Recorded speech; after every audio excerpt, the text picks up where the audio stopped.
నేను హైదరాబాద్కి వచ్చిన కొత్తలో యాక్చువల్గా జాబ్ చేస్తున్నప్పుడు రెగ్యులర్గా ఏమవుతుందంటే మనం లంచ్ టైం కానీ డిన్నర్ టైం కానీ మా అమ్మగారు యాక్చువల్ ఫోన్ చేసి భోజనం చేసావా, లేకపోతే హెల్త్ ఎలా ఉంది, ఇలా అంతే కామన్గా అందరికీ జరిగే విషయమే.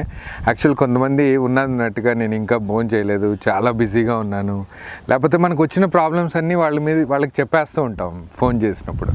యాక్చువల్గా నా ఉద్దేశం ప్రకారం మనం భోజనం చేసినా చేయకపోయినా మనం ఏమన్నా ప్రాబ్లమ్స్ ఫేస్ చేస్తున్నా కూడా వాళ్ళకి వాళ్ళతో మాట్లాడే ఆ 2 నిమిషాలు చాలా సంతోషంగా, నేను చాలా బాగున్నానమ్మా, ఇక్కడ ఏ ఇబ్బంది లేదు, కడుపు నిండా భోజనం చేశాను, టైంకి భోజనం చేస్తున్నాను, ఒక చిన్న అబద్ధం చెప్పడం వల్ల పోయేదేం లేదు.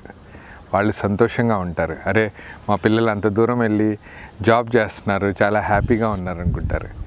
యాక్చువల్గా ఒక చిన్న అబద్ధం చెప్పడం వల్ల వాళ్ళ బీపీ వాళ్ళ కంట్రోల్లో ఉంటుంది, వాళ్ళ హెల్త్ బాగుంటుంది. ఎప్పుడైనా ఇలా చేసి చూడండి. నమస్కారం, నేను మీ ఖ్వాజా మొయినుద్దీన్. ఈరోజు నవాబ్స్ కిచెన్లో మేము ఆంధ్ర స్టైల్లో చేపల పులుసు చేసి చూపిస్తున్నాం.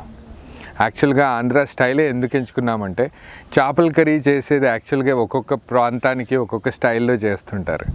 నెక్స్ట్ టైం ఎప్పుడైనా చేసినప్పుడు మనం తెలంగాణ కానీ బీహార్ బెంగాలీ స్టైల్లో కానీ చాలా చేసి చూపిస్తాం.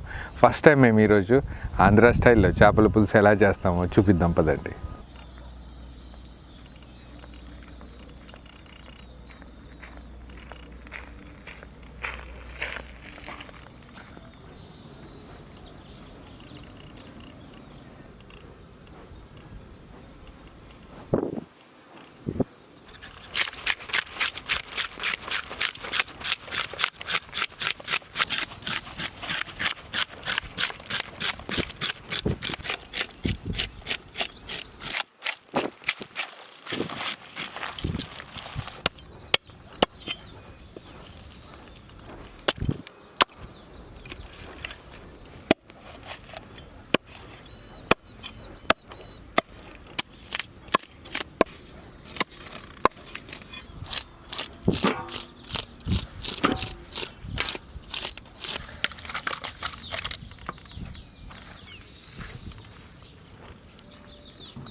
ఈరోజు మనం ఆంధ్ర చేపల పులుసు చేస్తున్నాం.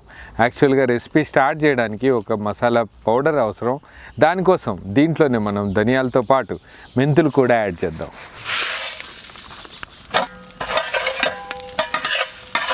ధనియాలు మెంతులతో పాటు దీంట్లోనే మనం వెల్లుల్లి ఇంకా ఎండుమిరపకాయలు కూడా యాడ్ చేద్దాం.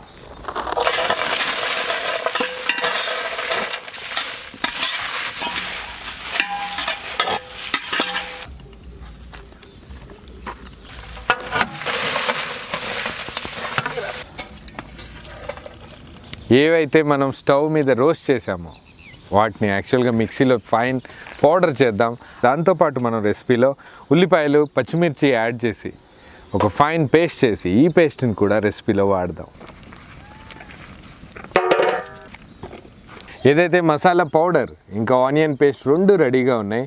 నెక్స్ట్ ప్రాసెస్ స్టార్ట్ చేద్దాం. దీంట్లోనే మనం నూనె యాడ్ చేద్దాం.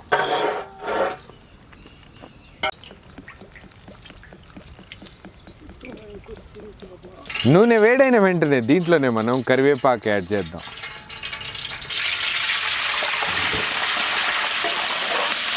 కరివేపాకు యాడ్ చేసిన వెంటనే దీంట్లోనే మనం ముందే ప్రిపేర్ చేసి పెట్టుకున్న ఉల్లిపాయ పేస్ట్ పచ్చిమిర్చి పేస్ట్ దీంట్లో యాడ్ చేద్దాం.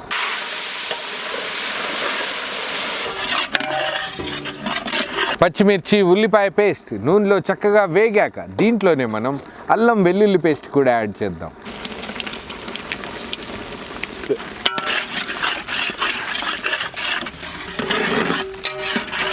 ఉల్లిపాయ పేస్ట్తో జింజర్ గార్లిక్ పేస్ట్ చక్కగా మిక్స్ అయ్యి నూనెలో చక్కగా వేగాక దీంట్లోనే మనం కారంతో పాటు ఉప్పు పసుపు కూడా యాడ్ చేద్దాం.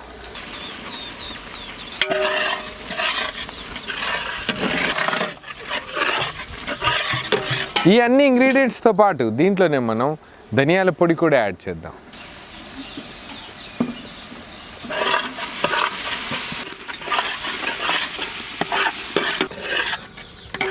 ఈ అన్ని ఇంగ్రీడియంట్స్తో పాటు దీంట్లోనే మనం నెక్స్ట్ టమాటో ముక్కలు కూడా యాడ్ చేద్దాం.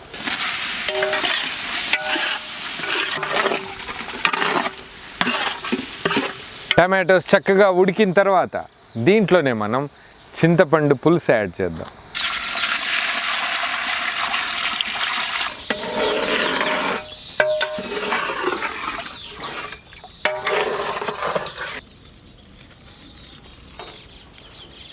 చింతపులుసు యాడ్ చేశాక ఒక 10 నిమిషాలు చక్కగా మరుగుతున్న సమయంలోనే దీంట్లో మనం ముందే ప్రిపేర్ చేసి పెట్టుకున్న ఏదైతే ధనియాల పొడి ఆ మసాలా ఏదైతే ఉందో అదే మసాలాని దీంట్లో యాడ్ చేద్దాం.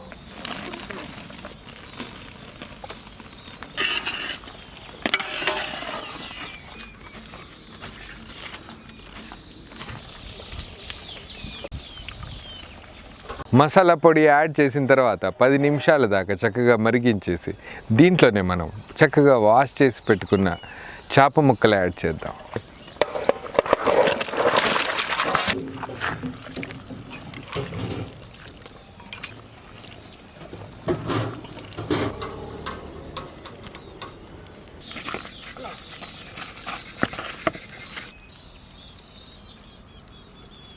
ఆంధ్ర చేపల పులుసు నిజంగా చాలా బ్రహ్మాండంగా ఉంది. యాక్చువల్గా ఏదైతే దాని స్మెల్ మనకి అసలు ఆ స్మెల్ వస్తుంటేనే సగం తిన్నంత కడుపు నిండిపోయింది. నిజంగా అద్భుతంగా ఉంది. దీన్ని ఇంకా టేస్టీగా ఇంకా డెలిషియస్గా చూపించడానికి దీంట్లో మనం ఫైన్లీ చాప్డ్ కొరియాండర్ యాడ్ చేద్దాం.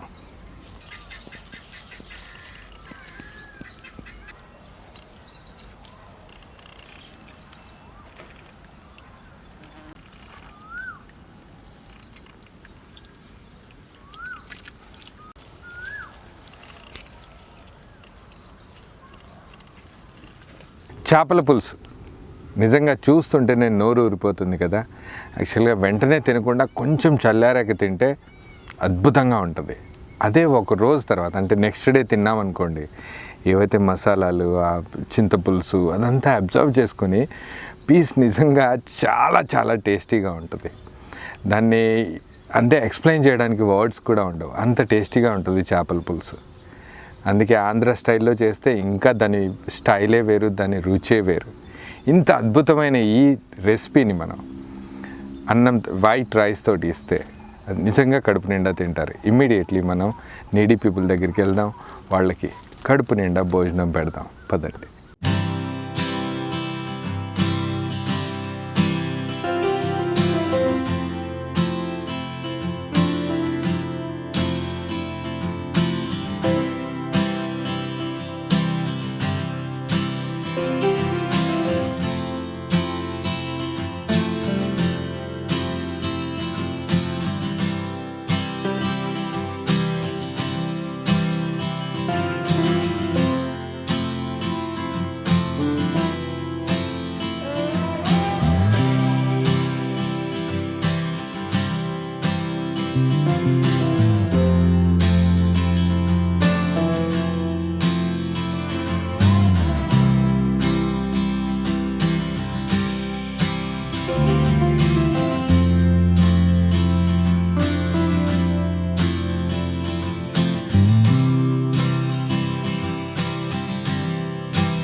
వీడియో చూసిన వెంటనే మీకు ఎలా అనిపించిందో మా కామెంట్ బాక్స్లో రాయండి.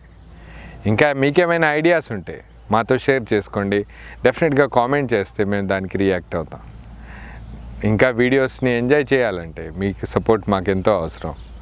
ఛానల్ని సబ్స్క్రైబ్ చేయండి, మీ బంధువులకి మిత్రులతో షేర్ చేసుకోండి. నమస్కారం.